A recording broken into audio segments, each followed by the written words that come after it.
Cette conférence va maintenant être enregistrée. Bonjour, j'espère que tout le monde m'entend bien.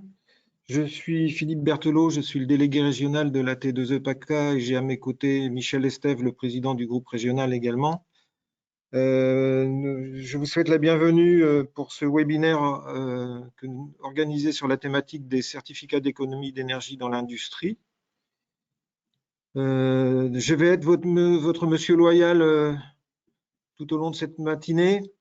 Alors, je rappelle les règles de bon fonctionnement. Donc, coupez vos micros et coupez vos caméras pour faciliter les flux. Merci d'avance. Vous avez en haut à droite une petite bulle. Vous pourrez poser vos questions dans le chat et on les traitera au fur et à mesure des séquencements, du séquencement des interventions.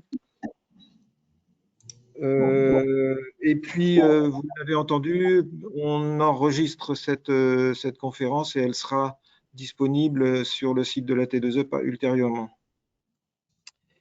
Quelques mots sur l'activité de la T2E PACA dans les prochaines semaines. Donc, c'est la première manifestation de l'année sur la thématique des C2E. Nous en avons deux autres qui sont programmées la semaine prochaine. Donc, le 16 février, nous avons une thématique sur le secteur tertiaire, donc les C2E dans le secteur tertiaire, et le 18 février, les C2E pour les collectivités territoriales. Nous préparons également pour le mois d'avril, pour le 2 avril, un colloque full digital sur la récupération de chaleur fatale dans l'industrie, avec le soutien de l'ADEME. Et puis, un petit peu plus loin dans le temps, avec beaucoup d'incertitudes, nous avons prévu au mois de mai une visite de l'éco-campus de Sainte-Tulle. Mais là, on attendra de préciser les choses en fonction de l'évolution de la situation sanitaire en France. On vous confirmera ça dans les prochains mois. Voilà, je vous remercie de votre présence. On est actuellement 72 connectés. On va pouvoir commencer et donc je vais passer la parole à Marc Gendron qui va nous faire le bilan de la 4e période, nous parler des fiches standardisées. Ensuite, on passera sur le témoignage de Monsieur David Vauchot de la société Manéfis, donc à la suite de cette première partie. Et puis, Marc Gendron reprendra la parole pour parler des opérations spécifiques, des programmes à destination des industriels, et puis nous tracer les perspectives de la 5e période qui s'annonce. Voilà, tout de suite, je passe la parole donc à Marc Gendron. Merci Marc, c'est à toi. Merci beaucoup Philippe. Alors tout d'abord un grand merci donc à Philippe Berthelot et à Michel Estève pour l'organisation de ce webinaire et pour me permettre de vous parler de l'actualité du dispositif des certificats d'économie d'énergie. Donc comme l'a dit Philippe, on a 3 webinaires qui sont prévus et on a centré aujourd'hui ce webinaire sur les certificats d'économie d'énergie en industrie. Donc, je vais vraiment focaliser tout le développement de ce webinaire sur ce sujet. Alors, quelques mots avant cela sur l'association technique énergie-environnement. Donc, c'est une association indépendante qui a été créée en 1978, à la fois par des industriels de la chimie, mais par aussi des énergéticiens, Total, EDF et à l'époque Gaz de France, Engie maintenant. L'idée de cette association en 78, vous le comprenez tout de suite, c'était de travailler sur l'indépendance énergétique française et donc sur l'efficacité énergétique. Donc l'efficacité énergétique est vraiment dans les gènes de cette association. Depuis 78, bien évidemment, cette association a pas mal évolué et vous voyez qu'aujourd'hui, elle est structurée autour de 7 grandes thématiques. Donc autour du biogaz, du power to gas, de la cogénération, des certificats d'économie d'énergie, de l'efficacité énergétique, du stockage d'énergie et de la pyrogazéification. Et donc ces thématiques sont structurées donc sous forme soit de clubs soit de départements, et viennent éclairer les acteurs sur chacun de ces thèmes. Donc sur le club certificat d'économie d'énergie, j'ai le plaisir moi, d'être le délégué général de ce club certificat d'économie d'énergie. Et donc à ce titre, on a une place un peu centrale dans le dispositif des C2E, puisqu'on anime tout l'écosystème du dispositif des C2E. En apportant de l'information, de la communication sur le sujet des C2E. On travaille, on a une place centrale sur la rédaction des fiches d'opérations, des fiches d'opérations standardisées. Et puis, on a des actions de questions-réponses auprès de nos adhérents. Voilà. Et puis, juste pour finir là-dessus, la T2E édite un mensuel, un bimensuel d'actualité qui s'appelle Énergie Plus, qui est très bien fait, qui est assez technique, mais qui vise vraiment à vulgariser les techniques et les différentes thématiques qui sont abordées sur nos différentes thématiques. Dernière thématique, je n'ai pas parlé, mais c'est on traite aussi de l'hydrogène à la T2E. Je suis désolé, je ne l'ai pas mis dans mon slide, il faut que je le rajoute.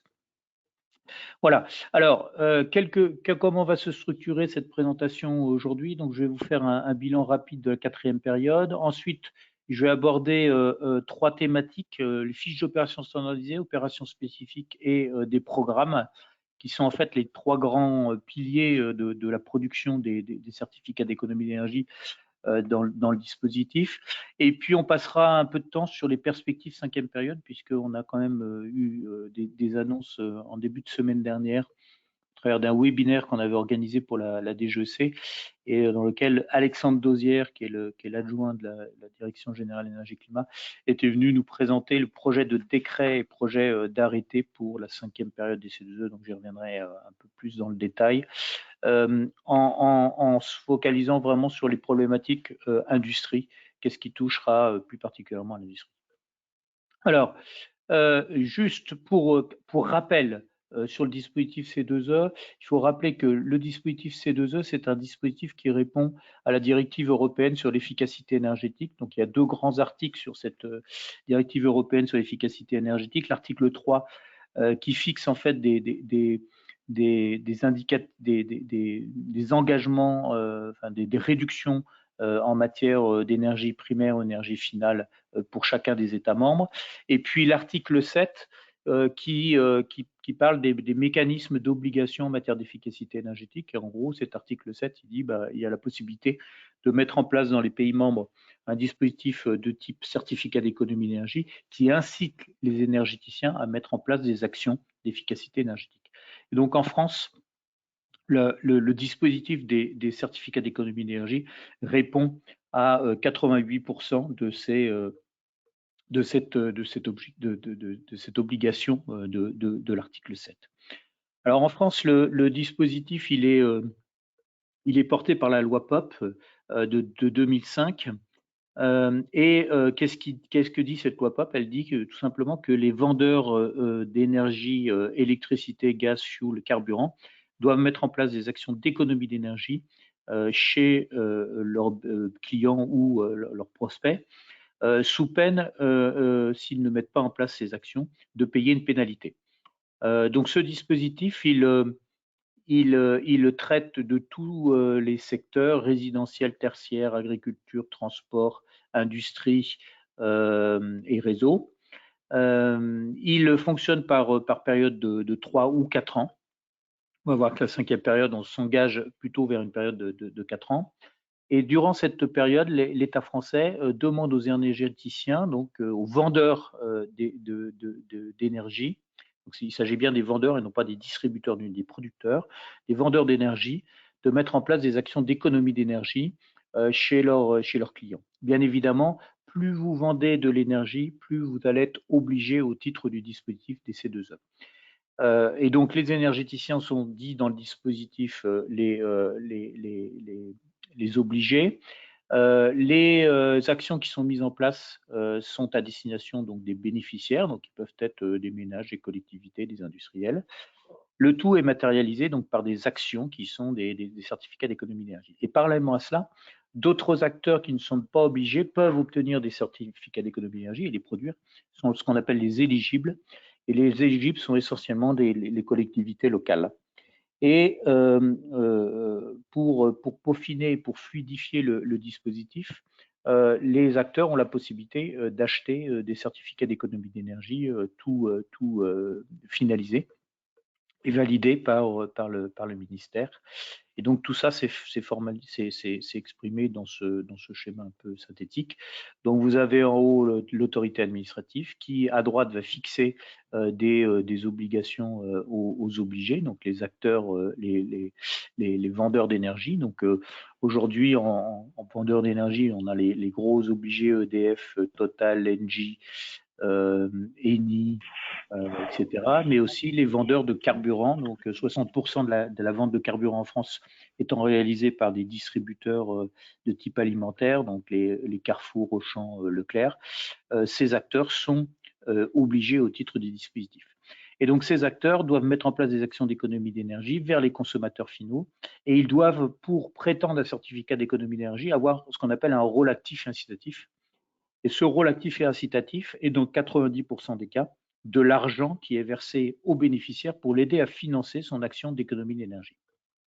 Et parallèlement à cela, donc à gauche, vous avez des acteurs non obligés qui sont les éligibles, donc qui peuvent être les collectivités, bailleurs sociaux, les sociétés d'économie mixte, SPL, dont l'objet est l'efficacité énergétique, qui eux peuvent réaliser des actions soit sur leurs propres actifs. Hein. Un acteur, une mairie peut faire de l'isolation sur ces bâtiments, écoles ou mairies, et produire donc des C2E et déposer ces certificats d'économie d'énergie sur la plateforme qui est ad hoc, qu'on appelle EMI, 2MY, et ensuite vendre ces dossiers certificats d'économie d'énergie aux plus offrants, donc aux obligés.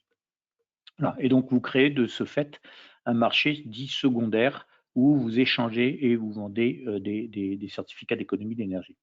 Donc en gros, ce qu'il faut que vous ayez en tête, c'est que vous avez un marché des C2E auprès du consommateur final, où là, on va parler de primes d'aide au financement d'économie d'énergie. Et puis, vous avez un marché d'échange des certificats d'économie d'énergie papier, ces C2E ayant été validés par l'autorité administrative. Voilà.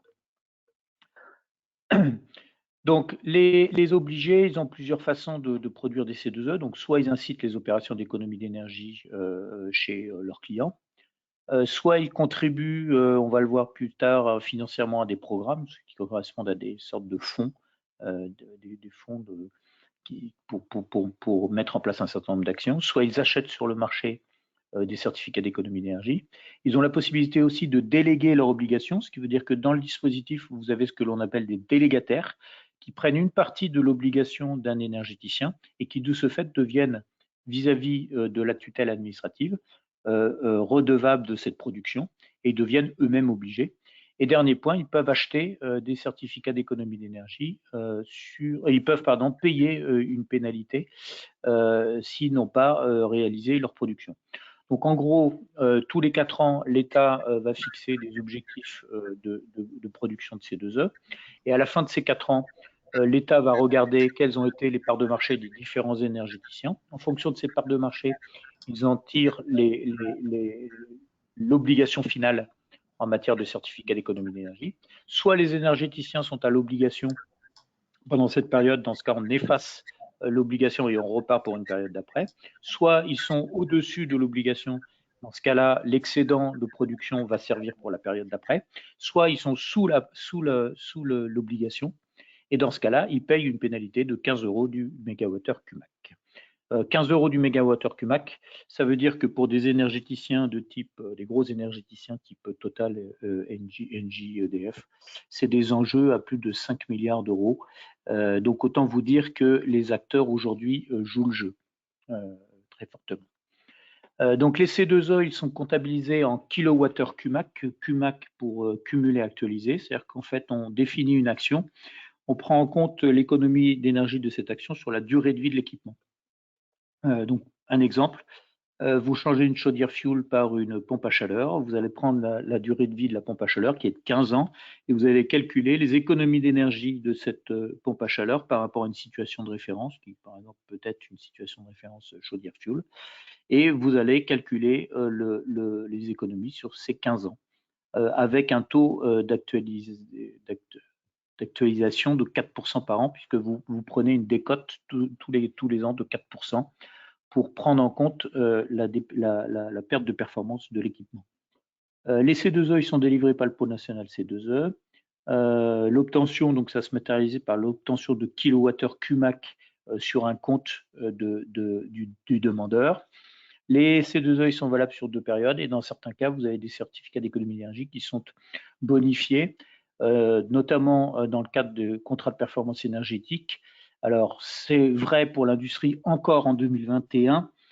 Ça ne sera plus vrai à partir de 2022. Il n'y aura plus de bonification CPE à partir de 2022 en industrie. Et puis, c'est bonifié sur les zones non interconnectées.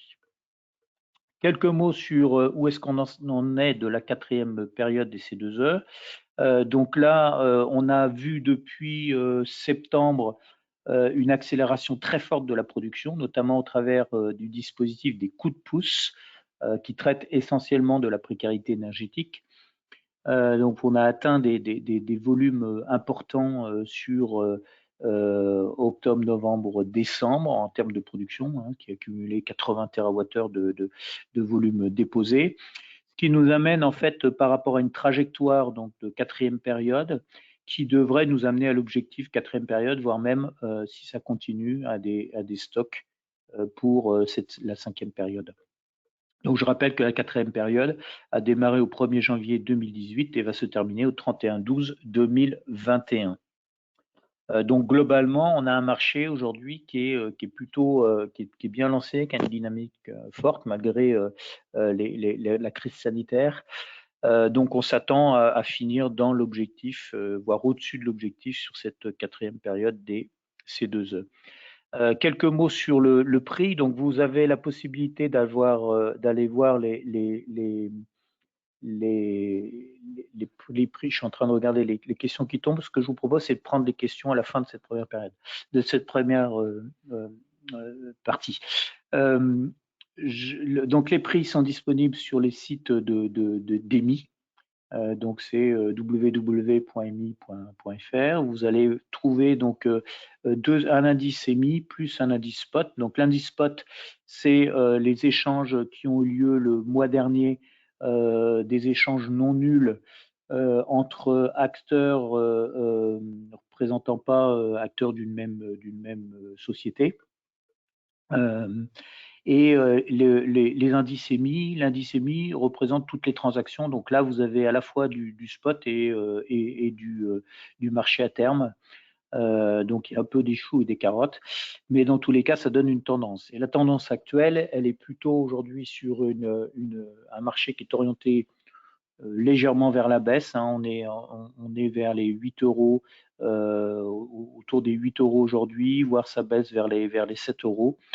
Voilà, donc, mais ça reste un marché qui est somme toute assez dynamique par rapport notamment à juillet 2016 où vous étiez à un prix du C2E à moins de 2 € du mégawattheure QMAC. Je vous ai repris en dessous les différents niveaux d'obligation. Alors ce graphe est assez intéressant parce que vous voyez que sur la première période où on avait une obligation de 54 TWh, le marché se cherchait. On avait des prix très erratiques des certificats d'économie d'énergie. Ensuite, sur la période P2, on a eu une légère hausse du dispositif, puis une baisse, et ce jusqu'en 2016. Et puis, à partir de 2016, une augmentation importante avec l'arrivée de la 4e période.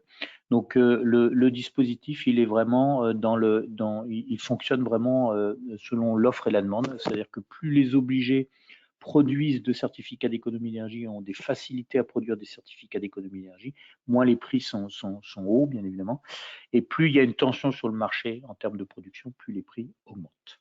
Voilà. Alors, Philippe, peut-être qu'il y a des questions, je pense. On va les prendre tout de suite. Alors, je descends. Alors, comment se calculent les pénalités si les obligés n'atteignent pas leur quota d'économie d'énergie? Alors, les pénalités se calculent sur la base du volume qui n'a pas été produit. C'est-à-dire qu'en fin de période, la Direction générale énergie-climat demande à l'ensemble des obligés de donner leur vente d'énergie sur les 3 ou 4 ans précédents. Donc, par exemple, si la fin de la quatrième période, donc la quatrième période se termine au 31/12/2021. En mars 2022, les obligés vont envoyer leurs ventes sur les 4 ans de la période. De ces ventes, la DGEC va en déduire le niveau d'obligation. Et en fonction de ce niveau d'obligation, ensuite, la DGEC regarde sur le compte des obligés si le niveau d'obligation est atteint ou pas. Et si le niveau d'obligation n'est pas atteint, il le paye 15 € par mégawattheure CUMAC non produit de certificat d'économie d'énergie. À combien évaluez-vous la répercussion des pénalités infligées aux obligés sur la facture TTC? Alors ça, c'est une bonne question. Aujourd'hui, on a un certain nombre de chiffres qui circulent sur ces sujets-là. On peut probablement, dans les discussions qu'on avait eues avec la CRE l'année dernière, la CRE estimait à peu près à 5 € par mégawattheure ELEC, par exemple, le coût du dispositif des C2E. Sur le gaz, on est autour des 3 € du mégawattheure gaz. Et sur le fuel, vous êtes à peu près à 3 centimes, enfin fuel ou carburant, vous êtes à peu près à 4 centimes d'euros par litre de carburant vendu. Donc c'est pas anodin puisque le dispositif aujourd'hui, il pèse à peu près entre 3 et 4 milliards d'euros pour les énergéticiens. Bien évidemment, il y a une partie, enfin toute une partie du coût du dispositif est répercutée au travers de la facture d'énergie des clients. Alors un point qui est important puisqu'on parle d'industrie, sur la quatrième période, les ventes aux industriels n'étaient pas pris en compte dans le calcul de l'obligation. A priori, on s'oriente vers le même dispositif en cinquième période. C'est-à-dire qu'on ne prendra pas en compte les ventes d'énergie aux industriels dans le calcul de l'obligation C2E. Ce qui veut dire que les industriels ne se voient pas répercuter le prix des C2E dans leurs offres d'énergie. C'est un point qui est important. Donc, y a-t-il une différence significative entre le gaz et l'ELEC? Bah oui, vous voyez, on est à peu près à 3 € sur le gaz et à peu près à 5 € par mégawattheure sur l'ELEC. Sommes-nous certains que les coûts globaux de la production des C2E à EDF Commerce est moins élevé que les pénalités? Sommes-nous certains que le coût global de la production des C2E est moins élevé que les pénalités? Alors oui, donc la pénalité, elle est de 15 €. Donc ça veut dire que aujourd'hui, les acteurs obligés ont tout intérêt à produire à moins de 15 € du mégawattheure CUMAC. Donc aujourd'hui, enfin, je ne connais pas la structure de coût d'EDF, mais dès l'instant où un certificat d'économie d'énergie s'échange en prix spot autour de 8 € du mégawattheure, oui, inévitablement, le coût de production des acteurs est même moins inférieur à ces 8 € du mégawattheure CUMAC, évidemment. Puisqu'en fait, dans le coût global du certificat d'économie d'énergie, vous allez trouver l'aide financière qui est apportée au client final, plus les coûts commerciaux, les coûts de gestion des contrôles, le coût des dépôts des C2E, et donc tout ça arrive à 8 € du mégawattheure. Donc en production, vous êtes de facto inférieur. Les volumes déposés, ce sont des volumes d'économie d'énergie. Alors ça, c'est une très bonne question. Il y a une étude de l'ADEME qui a été faite fin 2019 sur ce sujet, où en fait l'ADEME a vérifié sur 100 de forfaits C2E quelles étaient les réelles économies d'énergie. Et en fait, on s'est rendu compte que sur 100 de mégawattheures CUMAC annoncés par un forfait, le client généralement n'économisait que 60. Donc vous avez une décote de 40%. Qui est lié donc au calcul de nos forfaits, hein, qui sont des forfaits liés sur des études statistiques, des données globales, moyennes. Ça, c'est le premier point. Et puis le deuxième point, c'est que dans le dispositif des C2E, vous avez une partie du dispositif qui est bonifiée. Donc vous avez fait, la DGEC a fait tourner la planche à billets pour produire plus de C2E, pour permettre aux obligés d'atteindre leurs objectifs et pour dégonfler un peu le prix du certificat d'économie d'énergie, qui montait à plus de 9,50 € à un moment donné. Et donc, la DGEC a la possibilité de réguler quelque part le marché, soit au travers d'aides bonifiées, enfin de C2E bonifiées, soit à travers des programmes où on accompagne la production des volumes. Donc, pour répondre à votre question, ça c'est un vrai sujet sur lequel on va travailler étroitement avec la DGEC pour faire plus coller la réalité des forfaits à la réalité des économies d'énergie. Alors, les objectifs fixés par la Convention citoyenne du climat, tripler l'objectif était-elle irréalisable? Probablement, puisque la DGEC, dans son choix actuel pour la préparation de la 5e période, n'a pas retenu la proposition de la Convention citoyenne pour le climat. Ce que n'avait probablement pas vu la Convention citoyenne sur le climat, c'est le coût du dispositif et l'acceptabilité sociétale. Donc, du dispositif.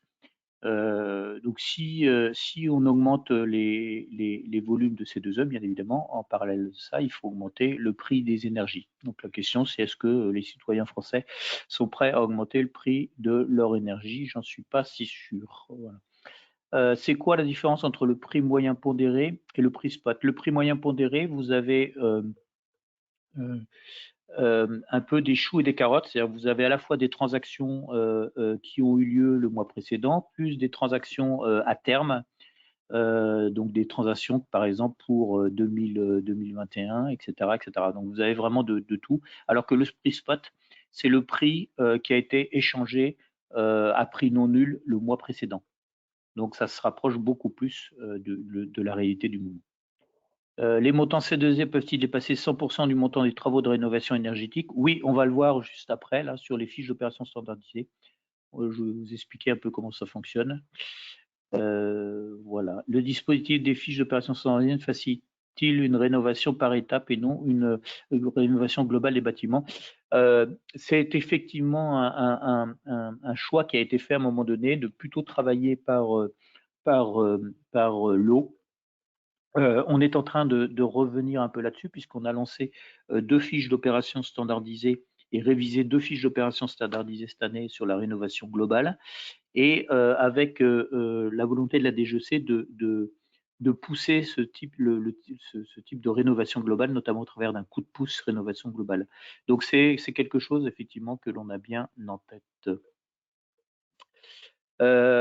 Juste, je finis sur cette réponse à cette dernière question. Pourquoi certaines opérations type isolation ne sont pas valorisables sur les bâtiments industriels? Et puis ensuite, j'attaquerai sur les fiches d'opération standardisées. Alors pourquoi? Tout simplement parce que nous ne disposons pas de chiffres aujourd'hui sur sur l'état de l'isolation des bâtiments en industrie. Les bâtiments en industrie sont sont beaucoup plus complexes que dans des bâtiments tertiaires. Il y a une diversité très forte de bâtiments industriels. Ça, c'est le premier point. Et deuxième point, donc on a regardé avec notamment le CEREN si on avait des chiffres sur l'isolation des bâtiments en industrie. On n'a pas. Donc à partir du moment où je n'ai pas de chiffres, je ne suis pas en capacité de produire des fiches d'opération standardisées et de fixer notamment une situation de référence du parc des bâtiments industriels. Voilà, c'est aussi simple que ça.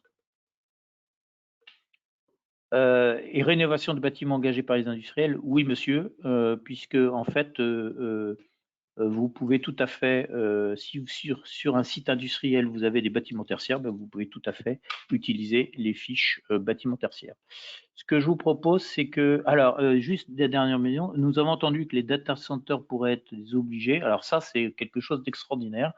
Alexandre Dozière de la DGEC l'a rappelé mardi dernier. Effectivement, c'est paru dans la presse, mais c'est complètement aberrant. Je ne sais pas d'où sort cette information. Dans tous les cas, ce n'est absolument pas d'actualité. Voilà, ça c'est fait. Je vous propose d'avancer sur les fiches d'opération standardisées et puis on verra avec Monsieur Vauchot de la société MAN une utilisation de ces fiches d'opération standardisées. Vous allez voir, c'est assez intéressant.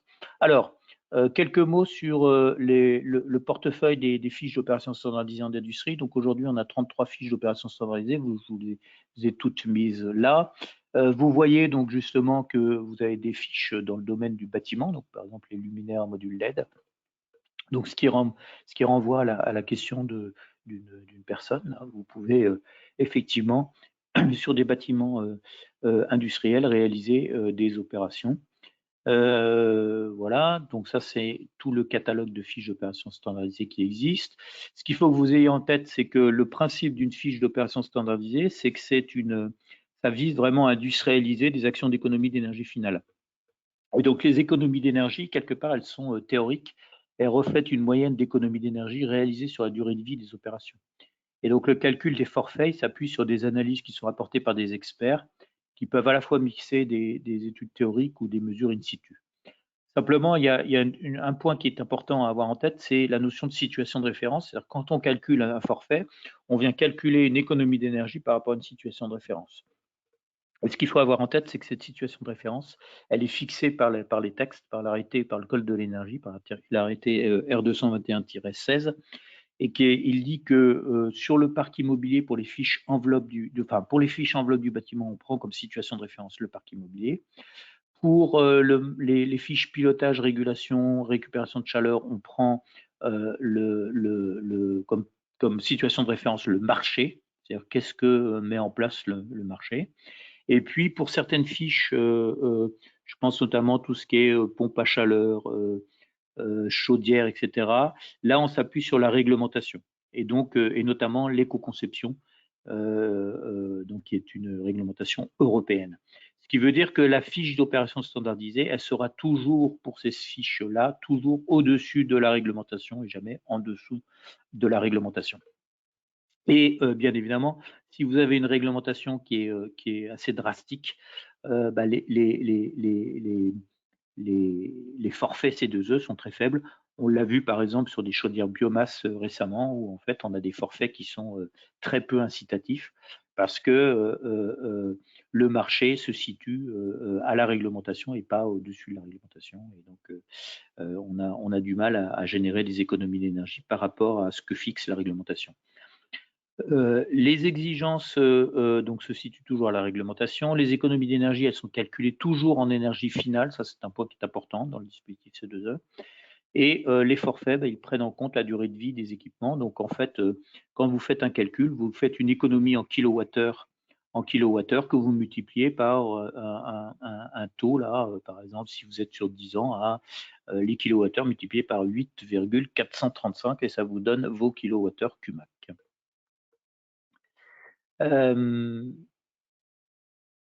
Alors, les 5 fiches d'opérations standardisées qui produisent le plus en industrie, donc sont les fiches 1 du T117 système de récupération de chaleur sur un groupe de production de froid, j'y reviendrai après.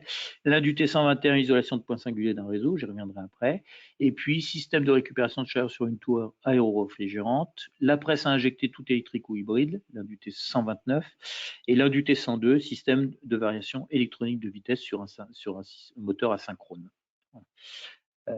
Voilà. Et donc, on aura donc sur notre témoignage justement, je crois, des exemples de remplacement de l'indut, enfin d'utilisation de l'indut 117, 121 et l'indut 102. Alors, l'indus 117, donc ça représente aujourd'hui 20% du montant total des volumes déposés. L'indus 117, en fait, elle porte sur les 27% de chaleur fatale disponible dans l'industrie, hein, sur les 109,5 TWh. 27% sont liés à du refroidissement système frigorifique. Donc l'indus 117 est vraiment sur ce point-là. Et puis là, je vous ai remis la carte de l'ADEME avec pour votre région PACA là, les possibilités de récupération de chaleur fatale dans votre secteur. Alors l'indus 117, elle est assez simple. Vous avez un groupe froid. Donc un groupe froid, c'est quoi? C'est un compresseur, condenseur, détendeur, évaporateur. Et vous venez de récupérer de la chaleur sur l'évaporateur au travers d'un échangeur. Et cet échangeur va vous renvoyer la chaleur récupérée, soit vers du process, soit vers de l'eau chaude sanitaire, soit vers du chauffage. Et en fait, on va calculer les besoins de chaleur et valoriser ces besoins de chaleur dans la fiche. Donc, ça consiste bien, là, du T117, à la mise en place d'une récupération de chaleur sur un groupe de froid. Alors, si on prend un groupe de froid d'1 MW, avec des compresseurs de 400 kW de COP de 5, le tout installé en continu et à 4600 heures d'utilisation, ça vous fait un montant de C2E de 36 GWh/CUMAC. Donc tout ça, c'est expliqué bien évidemment dans la fiche d'opération standardisée. Si vous avez un coût de récupération de 200 kg voilà, avec un prix moyen de 5,5, en gros, vous couvrez 100% de votre opération et de l'investissement sur échangeur plus les circuits vous permettant de récupérer la chaleur sur process, eau chaude sanitaire ou chauffage. Voilà. Donc, vous avez sur cette fiche ce qu'on appelle un taux de couverture, c'est-à-dire le prix des C2E couvre une bonne partie de votre investissement. Ce qui explique pourquoi cette fiche marche particulièrement bien. Vous avez une fiche aussi qui marche bien, c'est l'indus 121, donc qui vise à mettre en place l'isolation de points singuliers sur des circuits hydrauliques. Donc, en mettant sur ces points singuliers des housses d'isolation. Donc, c'est une source d'économie importante, hein, puisqu'on réduit de 88% l'énergie dissipée. Ça diminue bien évidemment la température des locaux, ça accroît la sécurité des collaborateurs. Et ça, c'est une fiche qui a un taux de couverture de 20 à 60%, voire 100% dans certains cas. Donc, c'est là encore une fiche très utilisée.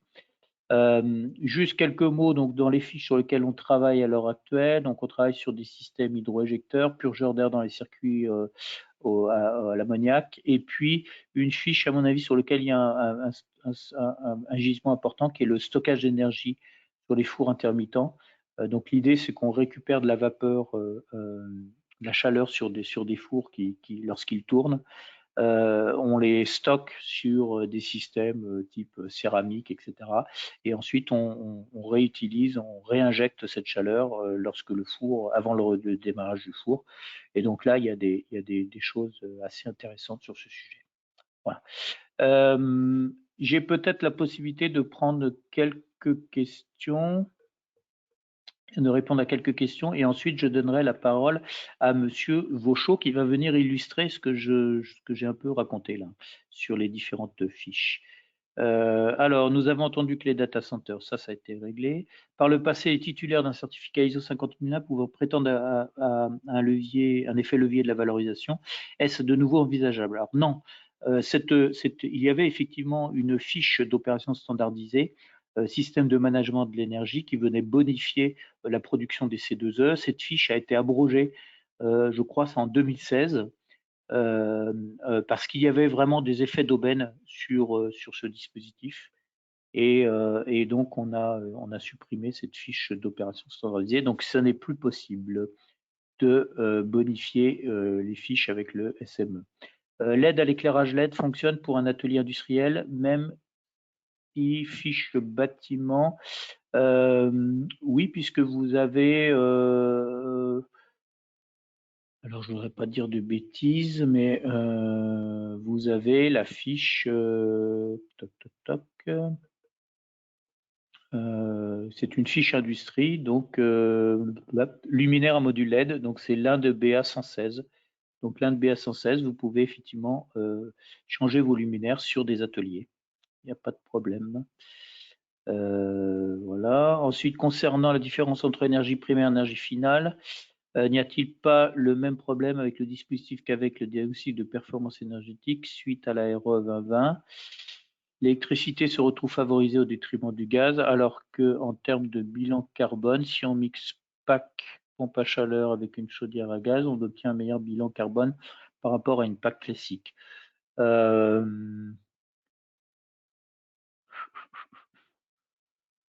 suis en train de réfléchir à la manière dont je réponds ça. Je vais faire Joker parce que c'est une question un peu compliquée. Donc je réfléchirai puis je vous répondrai plus tard. Les récentes évolutions de l'Inde du T117 permettent-ils toujours d'être à un taux de couverture proche de 100%?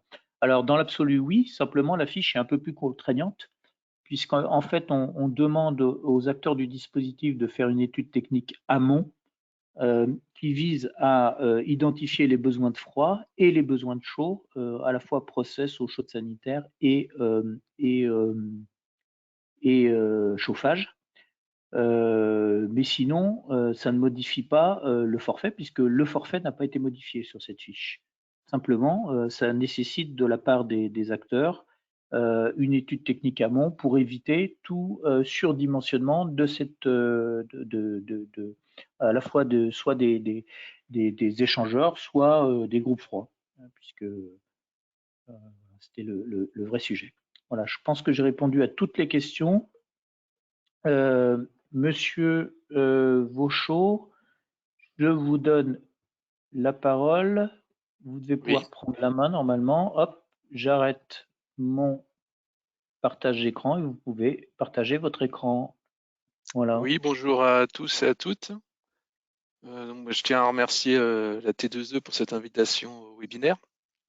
Donc, je vais vous faire un petit retour d'expérience sur l'utilisation donc des fiches standardisées pour les C2E au niveau de la société Veman-Fils.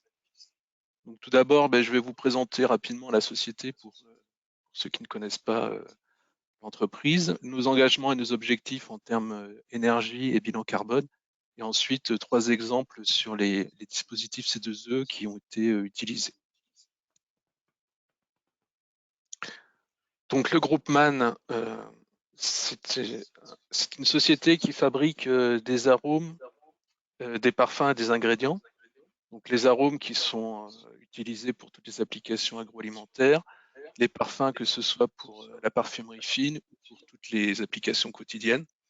Et enfin, nous avons aussi un secteur de fabrication d'ingrédients à partir de soit d'extraction naturelle, soit d'extraction via des molécules synthétiques. Donc la société est une entreprise familiale. Elle est classée première au niveau français et 5e au niveau mondial. Nous sommes basés dans 38 pays. Nous avons plus de 6000 collaborateurs. Et notre chiffre d'affaires en 2019 était de 1,386 milliard d'euros. Au niveau de la France, donc nos 2 sites dont le siège social se trouve à Bar-sur-Loup, près de Grasse. Donc nous avons le site historique de Notre-Dame et le site de la Sarré qui est plus récent, qui a été construit en 1993. Donc ces 2 sites, ils sont certifiés donc ISO 14001 depuis 1999 et certifiés ISO 50001 depuis 2015. Donc, au niveau de nos engagements et nos objectifs au niveau du groupe, nous sommes engagés sur le projet Caring for Climate. Nous avons aussi signé l'accord de Paris qui s'engage à limiter la hausse de température à moins de 2 degrés d'ici la fin du XXIe siècle. Et enfin, nous sommes en attente de validation d'objectifs SBT pour être en phase justement avec cet objectif de réchauffement climatique. Nous avons plusieurs objectifs au niveau de nos émissions de CO2, donc pour le bilan des émissions de gaz à effet de serre, et aussi pour nos consommations d'énergie en gigajoules par tonne produit. Donc, par rapport à notre à nos actions par les certifications ISO 14001 et ISO 50001, on a déjà réussi à bien baisser nos indicateurs. Nous avons aussi un objectif sur l'utilisation d'énergie renouvelable au niveau du groupe. Donc pour en venir au sujet de ce webinaire, depuis 2013, nous avons donc travaillé sur l'optimisation au niveau de nos process pour améliorer l'efficacité énergétique. Donc le premier sujet, c'était le remplacement d'une chaudière en août 2013. Et dans ce projet, nous avons pu utiliser 3 fiches standardisées.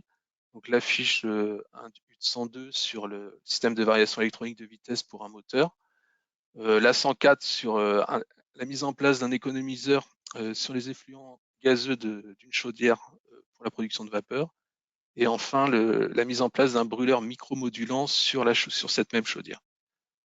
Au niveau des résultats, donc ce projet, grâce aux fiches, on a pu obtenir une valorisation d'à peu près 20 000 € de C2E. Et surtout, donc, on a calculé qu'on obtenait un gain énergétique donc, de 3000 MWh par an grâce à l'installation de cette nouvelle chaudière. Donc, ça nous fait un gain en tonnes de CO2 qui n'est pas négligeable, donc de 640 tonnes de CO2 par an, et de 90 000 € par an de gains au niveau financier. La deuxième fiche qui a été utilisée en trois périodes, donc comme l'a dit notre interlocuteur, c'est la fiche 1UT121, donc qui est assez répandue.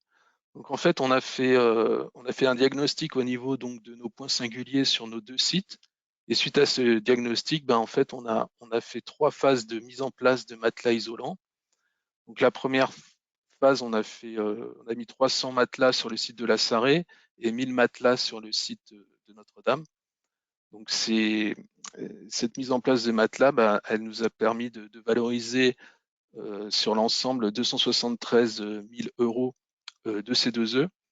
Et pour la troisième partie, donc c'était en novembre 2018, on a terminé la mise en place de matelas qui étaient sur des points singuliers, mais avec moins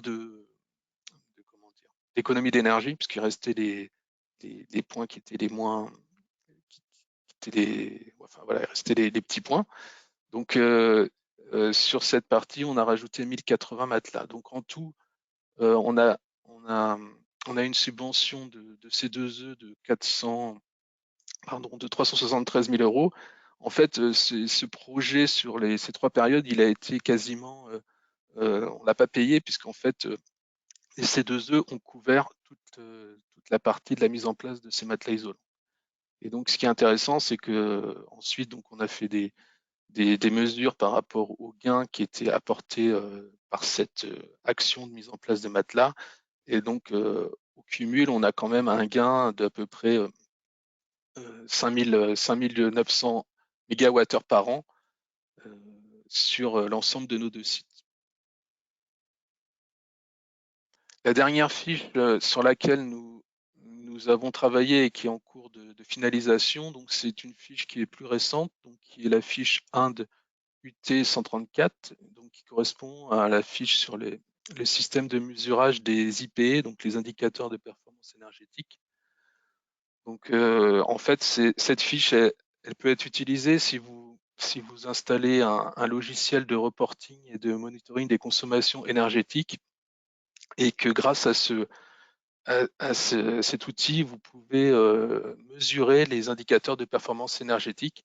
Ces indicateurs, ils vont vous permettre donc d'une part de relever, de mesurer les consommations, de communiquer vers l'utilisateur les résultats obtenus de ces consommations et de ces indicateurs. Et aussi, ça permet de mettre en place des systèmes d'alerte en cas de surconsommation ou de fuite sur les différentes énergies. Donc nous avons fait ce qu'on appelle une étude préalable.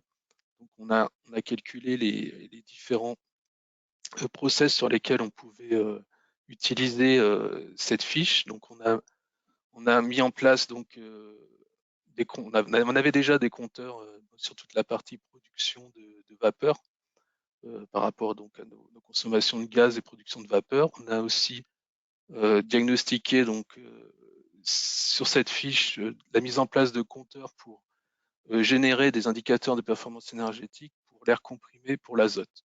On a aussi la mise en place de compteurs pour la partie groupe froid. Donc en fait, suite à cette étude préalable, on a pu signer une convention C2E qui va nous permettre d'avoir une enveloppe d'environ 90 000 € qui va nous servir à subventionner la mise en place des compteurs manquants sur notre parc industriel. Voilà. Donc pour l'instant, les gains énergétiques n'ont pas été calculés et donc on verra au fur et à mesure quels seront les impacts par rapport à la mise en place de ces indicateurs de performance énergétique. Voilà, merci pour votre attention. Écoutez, merci beaucoup, Monsieur Vauchot, pour ce témoignage. Est-ce qu'il y a des questions à poser à Monsieur Vauchot? C'est le moment. Vous travaillez avec qui pour valoriser vos C2E? Vous travaillez avec un énergéticien, un délégataire, un mandataire? On a travaillé avec des obligés et pour la dernière fiche, on travaille avec un délégataire. D'accord. Et quels seraient pour quelqu'un qui n'a jamais fait de C2E, quels sont pour vous les points clés, les clés de succès pour arriver au bout facilement d'un dossier C2E? Il faut établir un bon diagnostic et c'est vrai qu'il faut travailler où il soit avec un énergéticien ou soit un prestataire qui a les compétences au niveau de ces différentes fiches. Après, nous, on a quand même identifié de nombreuses fiches qui pouvaient être utilisées, mais après, au niveau pratique, c'est vrai qu'on a priorisé sur les fiches qui étaient les plus faciles à mettre en œuvre. Les plus faciles à mettre en œuvre, oui. Donc c'est peut-être un des sujets, c'est-à-dire de dire focalisez-vous déjà sur les fiches faciles à mettre en œuvre, et puis ensuite vous allez apprendre, et ensuite vous pourrez faire des dossiers plus complexes. Après, on a aussi cherché au niveau des LED, j'ai vu qu'il y avait une question sur les LED. C'est vrai qu'il y a des fiches sur les LED, mais à chaque fois qu'on a essayé de les utiliser, le retour est assez faible en fait en termes de subvention. Alors, on a un certain nombre de questions là, ça qui tombent pour vous. Est-ce que vous avez déjà utilisé des fiches non standardisées? Donc, probablement, est-ce que vous avez déjà regardé les opérations spécifiques? Non, pour l'instant, on n'a pas utilisé cette fiche. D'accord. Quel type de logiciel de reporting avez-vous installé là, sur le projet 1 du T130, c'est 134, hein, c'est ça? 134 ou 136, je ne sais plus. On utilise un logiciel avec une société qui est basée à Salon de Provence. C'est un logiciel qui s'appelle Pluto. Voilà. D'accord. Donc un logiciel du marché. Oui, voilà.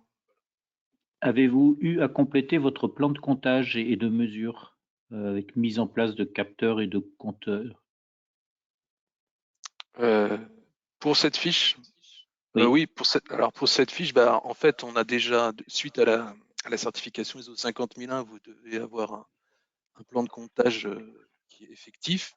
Donc, au fur et à mesure, on a mis en place des capteurs, des compteurs. Bon, malheureusement, c'était avant la mise en place de cette fiche. Mais donc là, grâce à cette nouvelle fiche, c'est vrai qu'on va installer des nouveaux capteurs et compteurs, notamment sur la partie air comprimé azote, qui était la partie la moins prioritaire au départ de la certification. D'accord. Alors effectivement, on a dit qu'il fallait peut-être commencer par les fiches les plus faciles à mettre en œuvre. Et donc, on a une question de Monsieur Fontaine. Comment savoir si elles sont faciles à mettre en œuvre, les fiches? Ça dépend de votre process et de votre comment dire, et de vos opportunités, quoi. Nous, quand vous avez un projet avec par exemple la mise en place d'une nouvelle chaudière ou de nouveaux équipements, c'est plus facile de la mettre en place puisque vous avez le prestataire qui va vous proposer dans le devis l'intégration des C2E par exemple. Après, si vous avez des changements d'équipement simples, je pense notamment à des motorisations avec VEV, ça c'est assez facile à mettre en œuvre. Parce que vous n'avez pas d'études, amont à réaliser, enfin, c'est quasiment immédiat. Okay. Quel est le temps nécessaire pour construire l'étude pour la valorisation de la fiche 1 du T134? C'est une bonne question. En fait, nous, on avait déjà cette étude. En fait, à l'époque, on avait déjà travaillé avec un cabinet pour nous aider à mettre en place l'ISO 50001. Donc, l'étude était déjà préconstruite, on va dire. Donc, il a juste fallu la compléter. Donc, je peux pas vous répondre complètement à cette question. On n'est pas parti de zéro, en fait. Après, c'est vrai que ça peut prendre du temps si vous partez de zéro, en fait, à mon avis. Après, bon, la fiche, elle est toute nouvelle. Je ne sais pas combien il y a de prestataires qui l'ont utilisée. Dans tous les cas, moi, je peux vous dire que côté AT2E, nous avons beaucoup de questions sur cette fiche d'opération standardisée, ce qui veut dire que c'est une fiche qui suscite beaucoup d'intérêt. Après, c'est vrai que c'est peut-être pas la fiche la plus facile à mettre en œuvre dans le dispositif C2E. Très bien, je crois qu'on a fait le tour. Un grand merci, Monsieur Vauchot, pour cette intervention, pour la qualité et la clarté de vos propos et de vos réponses. Merci à vous. Merci à vous. Alors, ce que je vous propose, c'est de continuer donc sur des opérations spécifiques. Donc, on a vu les fiches d'opérations standardisées avec une belle illustration de Monsieur Vauchot. Des opérations spécifiques. Alors, qu'est-ce que c'est que ces opérations spécifiques? En fait, quand les fiches d'opérations standardisées ne peuvent pas elles seules prendre en compte les types d'actions d'économie d'énergie que vous devez réaliser sur votre site industriel, vous pouvez mettre en place une opération spécifique. Alors, une opération spécifique, d'abord, c'est décrit dans le guide d'opérations spécifiques ADEME AT2E, donc qui est disponible dans l'ancienne version, mais qui est en train d'être mise à jour.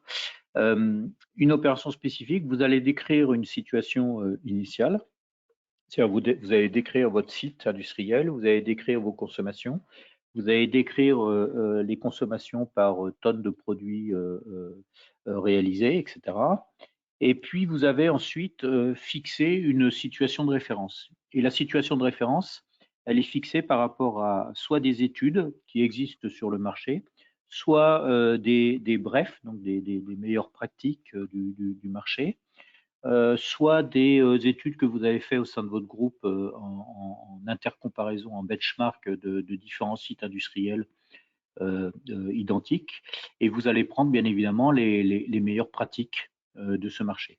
Et à partir de cette situation de référence, vous allez donc calculer les économies d'énergie qui sont réalisées par l'action que vous allez réaliser. Et ensuite, donc ça vous donne ça des kilowattheures d'économie et que vous allez ensuite valoriser selon la durée de vie de votre équipement.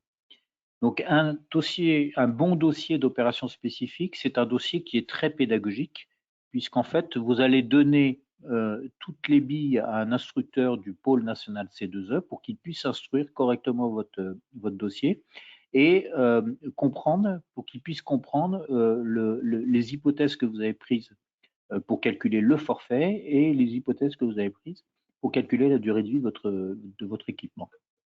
Voilà.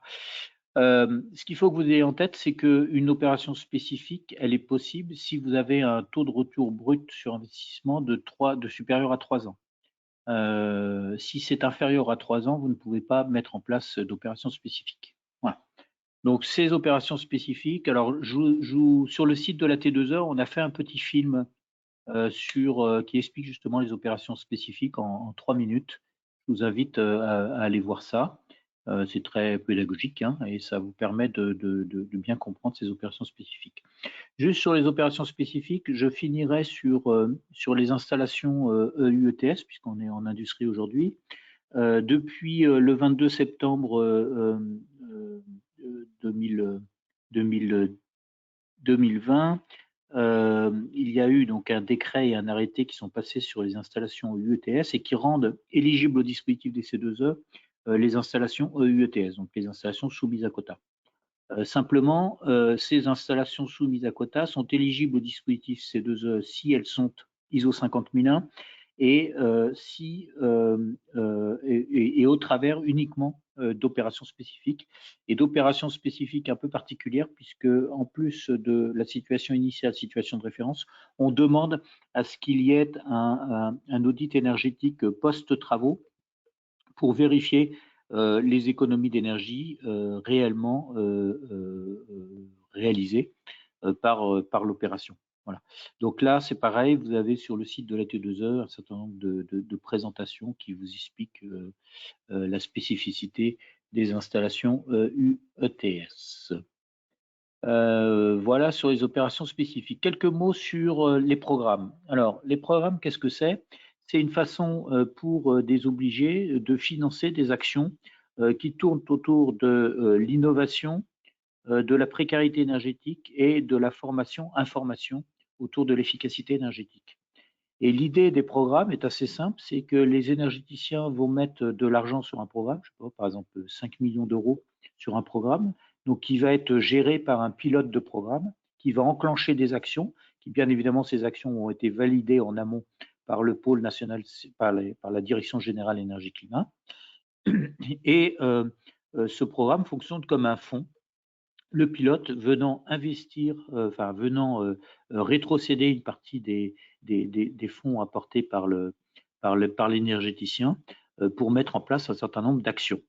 Et de son côté, l'énergéticien, avec un système de coefficient de conversion qui est fixé aujourd'hui à 5 € par mégawattheure, viendra produire des certificats d'économie d'énergie. C'est-à-dire qu'à chaque fois qu'il met 5 € dans un programme, il récupère 1 mégawattheure CUMAC de certificats d'économie d'énergie. Et donc, vous avez trois programmes un peu clés qui existent pour les industriels. Le premier programme, c'est le programme ProSMEN, qui vise à accompagner les industriels sur l'ISO 50001. Donc, c'est une prime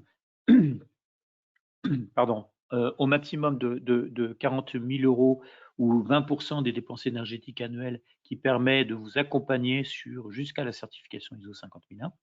Donc, ça s'adresse aux entreprises de tout secteur, de toute taille, établissements publics et collectivités.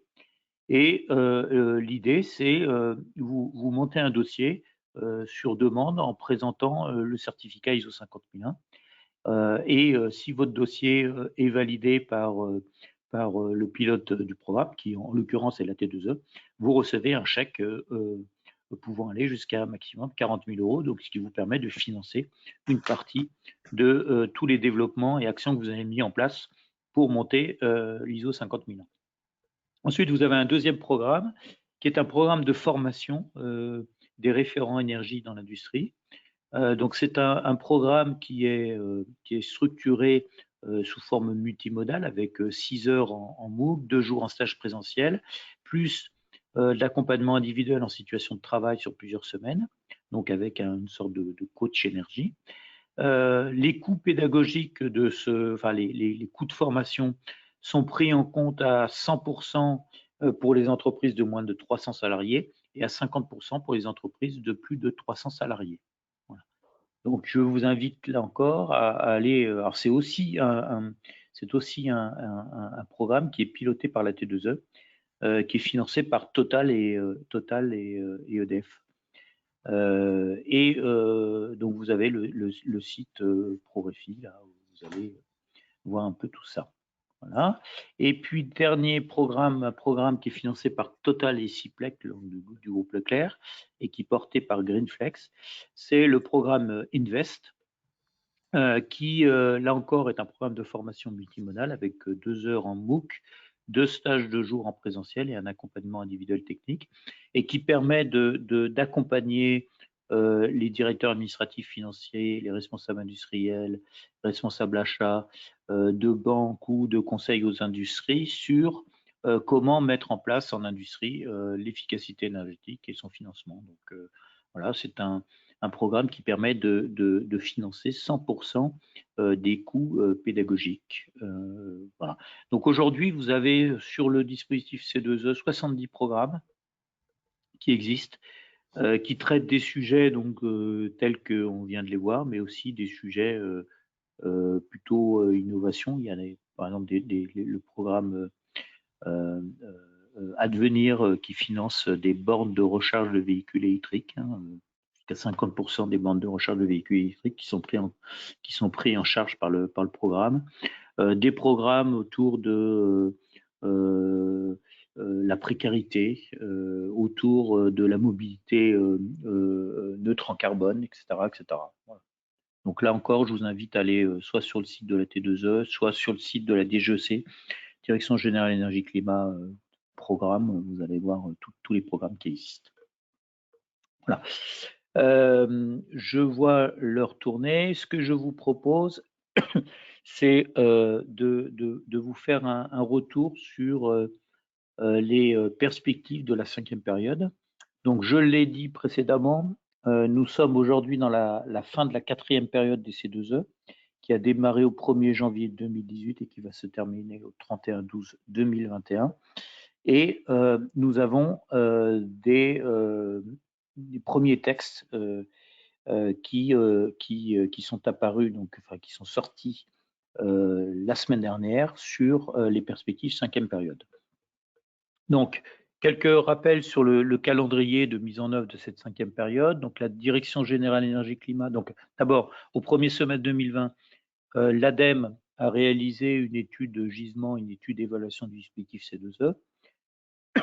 L'étude gisement visait à donner ce que pourrait être l'obligation de la 5e période avec un niveau bas, un niveau haut et un niveau moyen. Et puis l'étude d'évaluation venait mettre en avant les différents sujets à traiter dans le cadre de la 5e période pour améliorer le dispositif des C2E.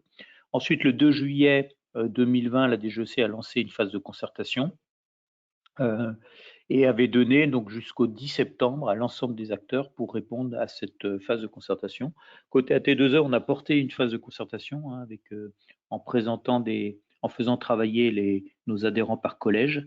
Et donc, on a remonté plus de 300, 52, on a eu 52 acteurs qui ont contribué et on a remonté plus de 300 propositions d'évolution, donc qui a donné lieu à une synthèse qu'on a envoyée le 10 septembre à la DGEC.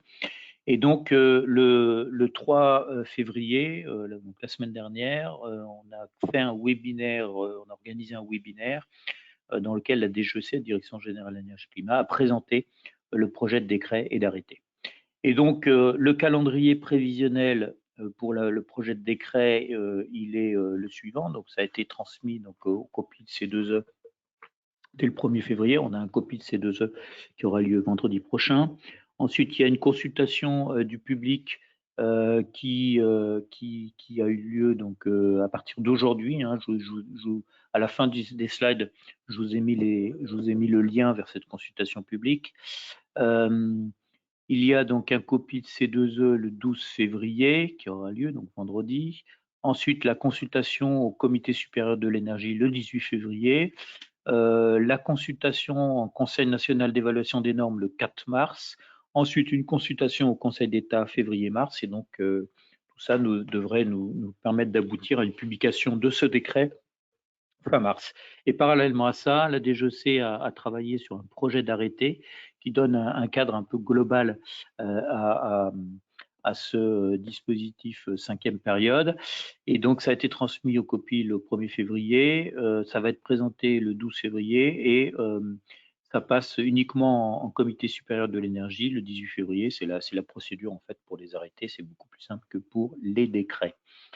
Alors, globalement, qu'est-ce que disent ces textes? Alors, le décret, en fait, il fixe une période, une 5e période probable de 4 ans, du 1er janvier 2022 au 31 décembre 2025. Ça, c'est le premier point qui est important. C'est-à-dire que la phase de concertation avait vraiment mis en avant le fait que les acteurs voulaient des durées plus longues de périodes et avoir plus de visibilité sur ces périodes C2E. Ensuite, l'obligation aujourd'hui, elle est fixée à 2400 TWh CUMAC, donc 4 fois 600 TWh CUMAC. Et dans ces 2400 TWh CUMAC, vous avez 600 TWh au bénéfice des ménages en situation de précarité. Donc, je vous ai repris un tableau annuellement. Ça va donner donc en P4, en quatrième période, vous étiez à 533 TWh CUMAC d'obligations par an. Donc, on va passer en P5 à 600 TWh CUMAC d'obligations par an, avec une répartition qui est un peu différente, puisque en P4, vous aviez 31% de bonification, donc tout ce qui est coup de pouce, plus bonification CPE, etc. 10% de programme. Et l'idée de la DGEC, c'est de baisser un peu ces bonifications, d'arriver à 30% de bonification globale, bonification plus programme. Donc, vous devriez arriver à programme 48 au lieu de 53, 150 TWh CUMAC de bonification au lieu des 165. Et donc, ce qui veut dire qu'en C2E réel, vous allez passer de 315 TWh CUMAC par an à 402 TWh CUMAC par an. Donc, une augmentation en fait réelle des vrais C2E de 28% et non pas de 12,5% comme si on le regarde au niveau global. Ensuite, la proposition de la DGEC, c'est de fixer une pénalité à 15 € du mégawattheure CUMAC pour les C2E classiques, donc ça ne change pas, et de passer à 20 € mégawattheure CUMAC pour les C2E précarité, afin de renforcer la valeur du C2E précarité énergétique. Donc l'idée, c'est que de la DGEC, c'est comme elle baisse, ils vont baisser les bonifications, notamment liées à la précarité énergétique. Ils souhaitent augmenter le coût de la pénalité pour forcer un peu les acteurs à redonner une valeur supplémentaire au certificat d'économie d'énergie précarité.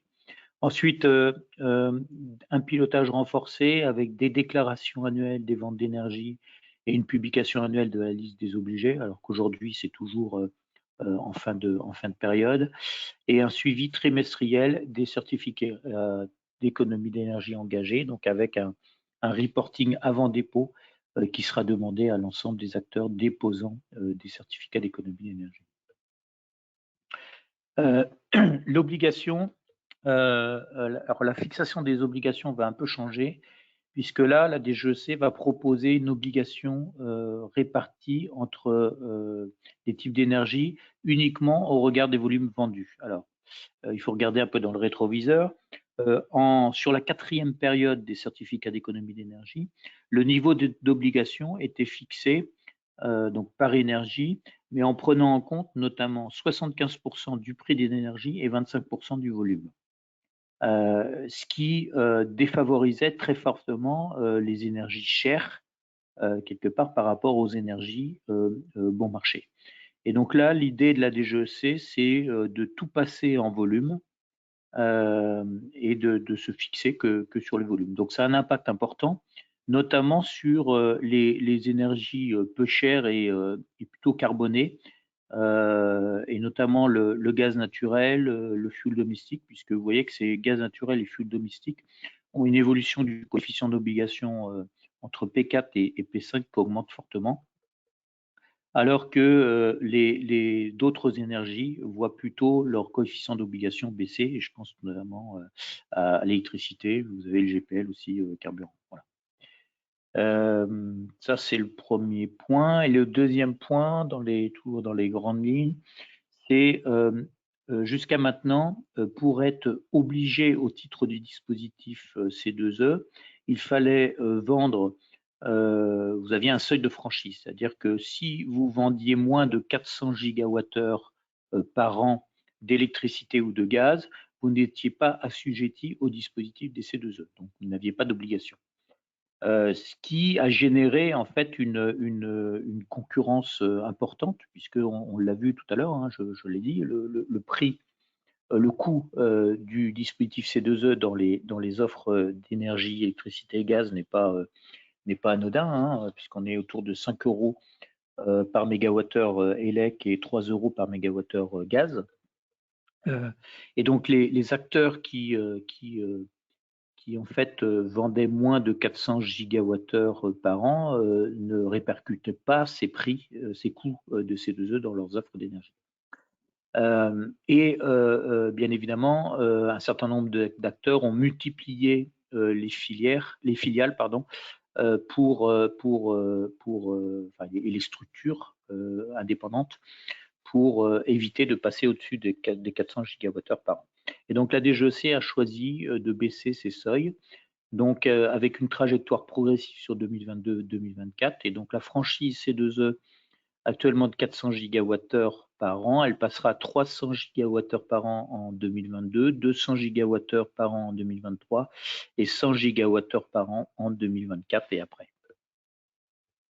Hein. Ensuite, alors j'ai parlé tout à l'heure des sites, des installations. Là, j'ai un peu bugué dans mon terminologie installation. Sur les installations UTS, donc j'ai dit qu'elles étaient effectivement éligibles au dispositif C2E et qu'en plus de ça, vous aviez dans le cadre de ce décret et arrêté traitant des installations UTS, la possibilité, une bonification carbone. C'est-à-dire que quand vous faisiez des opérations d'efficacité énergétique sur une installation soumise à quota CO2 et qu'en plus de ça, vous veniez substituer une énergie très carbonée par une énergie moins carbonée, vous aviez la possibilité d'avoir un coefficient C qui venait bonifier vos certificats d'économie d'énergie. Bon, le choix de la DGEC, c'est de supprimer dans le cadre de cette 5e période, cette bonification carbone sur les installations EU-ETS. L'argument qui est mis en avant par la DGEC, c'est de dire qu'aujourd'hui, dans le cadre du plan de relance, il y a un certain nombre d'actions qui existent et d'aide à l'investissement sur l'industrie décarbonée et que la priorité est donnée sur ces aides à l'investissement sur l'industrie décarbonée dans le cadre du plan de relance. Voilà. Et puis, alors la part des programmes, donc on l'a vu, sera limitée à 8% du volume, avec l'objectif d'une trentaine de programmes. Je l'ai dit tout à l'heure, vous avez à peu près 70 programmes aujourd'hui. Donc une concentration en fait sur des programmes à fort enjeu politique. C'est vraiment le choix de la DGEC. Et parallèlement à ça, la DGEC publiera donc une doctrine en matière de sélection des programmes, porteurs financeurs et de leur tarification. Ensuite, vous avez une adaptation des coefficients d'obligation de la 4e période, donc pour déplacer en 2021 une fraction de l'obligation pour les carburants ajoutés en fin d'année 2019, donc avec un effet rétroactif sur 2019. Et puis, pour éviter de soumettre à C2E le gasoil non routier. Pour les délégataires, donc, il y aura une généralisation de la mise en place d'un système de management de la qualité, un renforcement des conditions respectées pour le gérant et le bénéficiaire effectif, et une publication de l'identité des délégants d'un délégataire. Donc, on continue à renforcer en fait les actions autour des délégataires, sachant qu'entre la troisième et 4e période, déjà, il y avait eu un très gros effort de demander aux délégataires.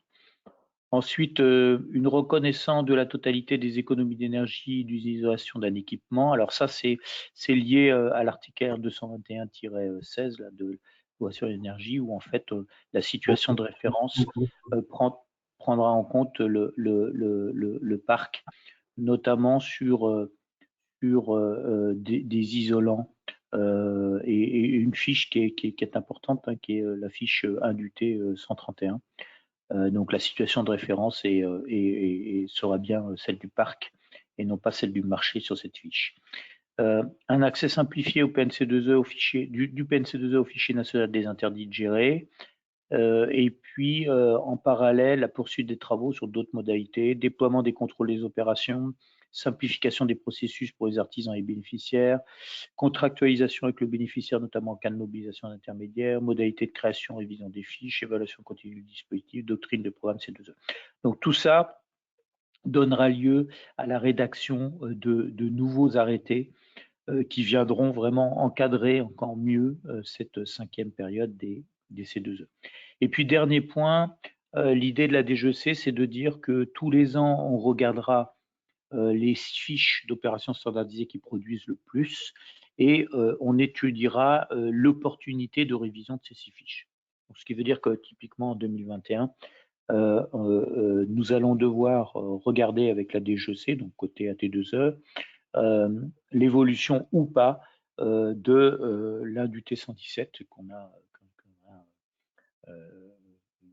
on a parlé précédemment. Voilà un peu dans les très grandes lignes la tendance sur cette 5e période. Et comme c'est vraiment d'actualité, la DGEC nous a mis en consultation publique l'ensemble des textes. Donc vous avez le projet de texte qui est disponible à l'adresse suivante. Hein. Normalement, si je clique là-dessus, je devrais y aller.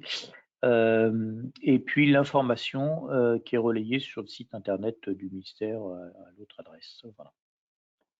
Voilà un peu dans les grandes lignes cette 5e période. Donc, ce que je vous propose, c'est de regarder les questions. On a encore un peu de temps pour les questions.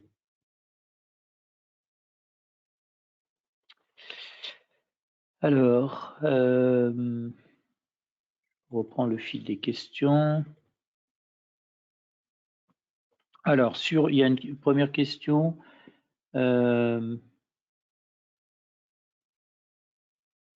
Alors, doit-on passer par un partenariat en amont de l'étude de la situation de référence avec un obligé délégataire? Autrement dit, est-ce que le rôle actif et incitatif doit s'appliquer pour les opérations spécifiques? Alors, en fait, lorsque vous montez une opération spécifique, vous avez à la fois à rendre un dispositif, enfin un dossier administratif et un dossier technique. Dans le dossier administratif, vous avez toutes les pièces qui sont classiques du dispositif des C2E, avec notamment effectivement le rôle actif et incitatif. Donc là, vous allez préciser que vous avez un obligé ou un délégataire qui vous accompagne dans le cadre de l'opération spécifique et que cet obligé délégataire vous apporte une aide financière de X euros par mégawattheure et ça fixe donc le rôle actif et incitatif. Donc oui, le rôle actif et incitatif est aussi important que pour une opération standardisée dans une opération spécifique. Côté mandataire, aucune contrainte qualité supplémentaire pour la 5e période. Pour l'instant, non, je n'ai pas vu dans les textes de choses particulières sur les mandataires. Alors, pouvez-vous expliquer mieux les liens entre les fiches tertiaires, industrielles, bâtiments, s'il vous plaît? Alors, en fait, dans le catalogue de fiches d'opérations standardisées, vous avez un catalogue de fiches pour le résidentiel, donc c'est toutes les fiches barres, bâtiments résidentiels, et vous avez catalogue pour les fiches BAT, bâtiments tertiaires, et bien évidemment le catalogue pour les fiches Inde, pour les fiches industrie. Donc vous avez dans notre logique C2E une sectorisation. Néanmoins, lorsque dans un site industriel, sur un site industriel, vous avez des bâtiments tertiaires, vous allez pouvoir appliquer non pas une fiche industrie, mais plutôt une fiche bâtiment tertiaire, puisque votre activité du bâtiment, c'est bien le tertiaire. Voilà. Donc, il faut prendre en compte en fait l'usage du bâtiment dans le choix de la fiche d'opération standardisée. Voilà, c'est une règle facile à retenir. Aujourd'hui, les prix des C2E classiques et précarité sont quasiment ISO. Est-ce que la raréfaction des C2E va générer des hausses de prix et si oui, dans quelle mesure?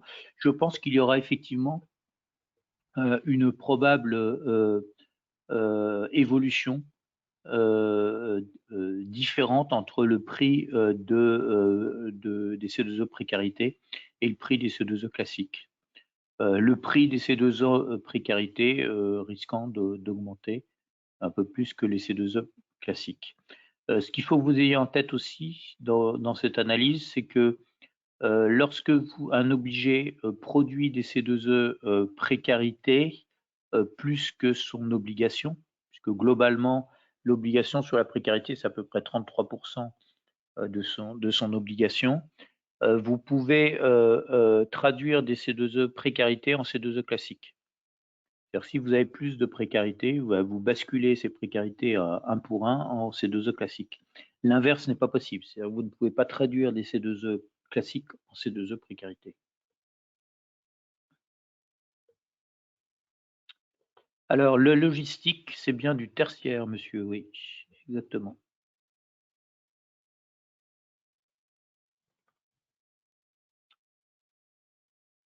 Bon, il n'y a plus de... Ah si, je vais dire... Alors, selon vous, l'arrivée de la 5e période annonce quelle tendance sur les valeurs de rachat des C2E? Alors, sur la quatrième, le cours a surtout augmenté. Alors, oui et non. Sur la 4e période, on a vu une augmentation assez forte des volumes. Honnêtement, le discours que je tenais en début 2020 était beaucoup plus pessimiste aujourd'hui. C'est-à-dire que je ne pensais pas que on allait produire autant en fin de période, enfin côté de 2020, hein, et après la première phase de confinement, mon discours c'était de dire que probablement qu'on allait atteindre l'objectif, mais sans plus, sans stock. Je reconnais que je me suis complètement trompé puisque en fin de compte on va produire l'objectif plus du stock pour la 4e période. Donc ce qui explique pourquoi le prix aujourd'hui est plutôt orienté légèrement à la baisse, hein. On est en train d'atterrir doucement vers des 7 euros, 7,50 euros, 8 euros. Ce qui est à mon sens un bon prix du C2E parce que c'est un prix qui permet aux obligés de soutenir leur production et d'avoir des effets de levier suffisants pour permettre des investissements autour de l'efficacité énergétique. Ma vision, c'est que sur est-ce qu'il y aura une augmentation ou pas, j'en sais rien. Parce que en fin de compte, l'obligation, enfin le niveau d'obligation attendu était peut-être supérieur au niveau d'obligation qui est proposé dans cette 5e période, les C2E. Donc quelque part, c'est pour certains acteurs du dispositif, c'est rassurant. Alors pas pour tous, hein, puisqu'on a vu que notamment le gaz allait voir, enfin les acteurs gaziers allaient voir leur obligation fortement augmenter. Mais globalement, la DGEC a été somme toute assez raisonnable. Toutefois, il ne faut pas sous-estimer la baisse des niveaux de bonification. C'est-à-dire que la planche à billets est en train de s'arrêter. Donc ça veut dire il va falloir vraiment trouver des volumes de C2E, ce qui n'est peut-être pas si évident que ça. Alors après 2022, ProSMEN, ça fait partie des programmes qui fonctionnent plutôt bien. Donc la DGEC regardera ça et regardera ça par rapport aussi à sa volonté ou pas de continuer à favoriser l'ISO 50001. Aujourd'hui, je ne sais pas. Vous me demandez d'être Madame Irma, là c'est compliqué. Comment sont calculées les aides C2E spécifiques en amont d'un projet pour aider les entreprises à passer du temps avec un délégataire? Peut-on avoir un ordre d'idée d'un pourcentage d'aide mobilisable? Alors là, généralement, ce qu'on peut dire sur les opérations spécifiques, c'est que ce sont des grosses opérations. Il y a des opérations qui peuvent aller jusqu'à plus d'1 TWh CUMAC de certificat d'économie d'énergie.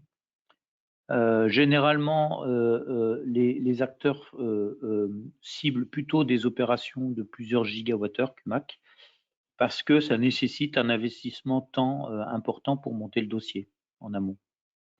Donc les aides spécifiques, elles sont calculées de la même manière que pour des opérations standardisées. C'est-à-dire que, premier point, vous allez calculer un niveau de forfait de certificat d'économie d'énergie. Donc vous allez calculer vos économies potentielles en fonction de l'action que vous allez mettre en place. Vous allez multiplier ça par votre taux prenant en compte la durée de vie de votre équipement. Et ça vous donne un forfait global de C2E que vous multipliez ensuite par un prix du C2E qui aujourd'hui doit tourner autour de 4 euros, 4,50 €, 5 € auprès des bénéficiaires. Et donc ça vous donne les aides C2E calculées. Voilà, c'est assez simple. Et pourcentage d'aides mobilisables sur des opérations spécifiques, non, j'en sais rien.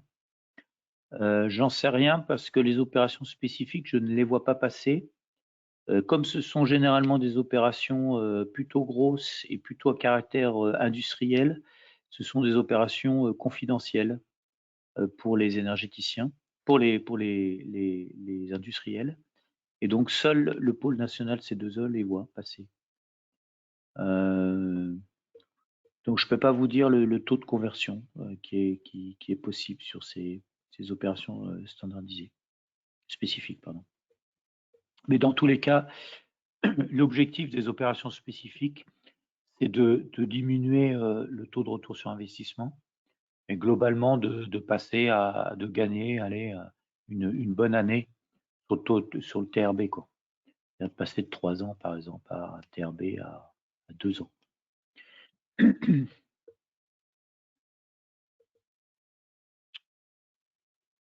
Alors, Monsieur Fontaine, par exemple, pour une opération globale de rénovation, isolation de bâtiments industriels, plus pompe à chaleur pour chauffer un bâtiment industriel non traité par des fiches standardisées.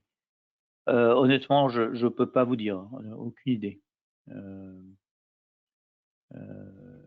Je pense que ça risque d'être un peu petit, oui. Isolation bâtiment industriel plus pompe à chaleur. Mais vous pouvez déjà vous appuyer sur les fiches existantes pour approcher un peu le forfait. Anthropologistique, oui, c'est bien tertiaire. Voilà, j'ai fait le tour des questions, il me semble. Philippe, tu veux reprendre la main? Ah, alors attendez, non, il y a encore ça revient.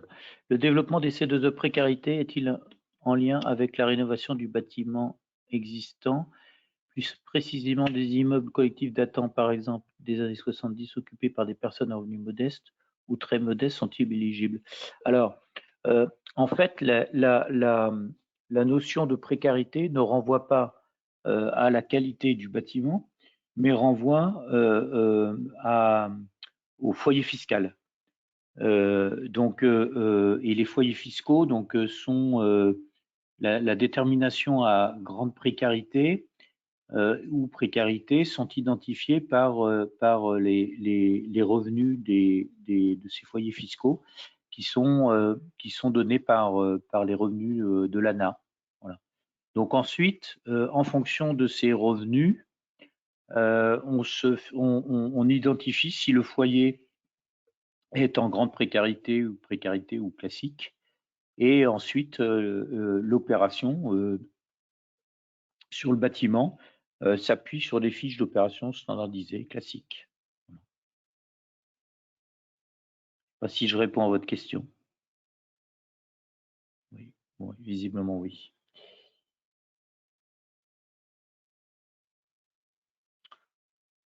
Voilà, Philippe, tu es toujours là?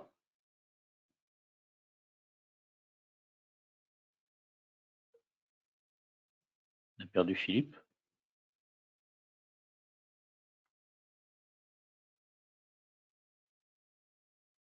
Bon. Bah, écoutez, si Philippe ou Michel veulent faire la conclusion, non? Je ne sais pas s'ils ont...